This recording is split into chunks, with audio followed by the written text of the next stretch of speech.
Iza mene se nalazi crkva Premudrosti Božje, najvelelepnija pravoslavna crkva koju je podigao Justinijan I, istočno-rimski car 537. godine i koja je skoro 1000 godina služila kao najveća i najvažnija pravoslavna crkva. Sve dok 1453. godine Konstantinopolj nije pao pod Osmanlije, a ona pretvorena u džamiju. Ono što ona čuva u svojoj biblioteci jeste stari rukopis na srpskom jeziku, dokumenta 4749 i 4750, što su kopije persijsko-arapsko-grčko-srpskog rečnika.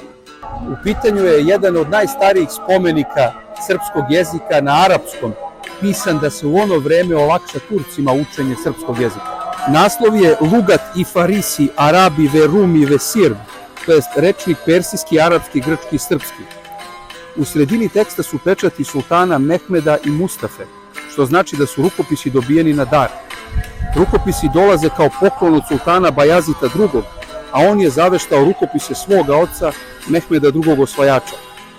Rukopis je visine 25,5 cm, širine 15,5 cm. Svaki jezik pisan je u posebnoj boji, srpski je pisan u narandžastoj.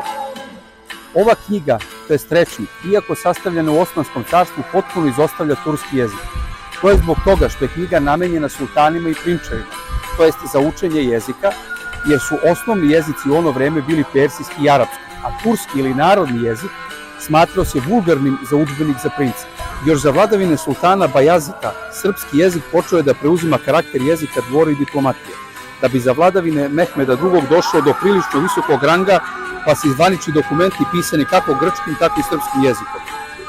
Ferman poslat Petru Avonu, moldavskom vojvodi 1456. dokazuje to. Tokom duge vladavine Osmanskog carstva na Balkanskom poluostrvu, grčki i srpski jezici su bili više favorizovani u odnosu na druge jezike. Visoki zvaničnici dvora koji su pripadali različitim narodima pričali su svojim maternjim jezicima, dok se turski vrlo malo koristio na dvoru. Od 1530. godine zapisano je da je turski jezik sultana, arapski jezik religije, a treći jezik je slovenski koji se najčešće koristi među janičarima, četvrti je grčki.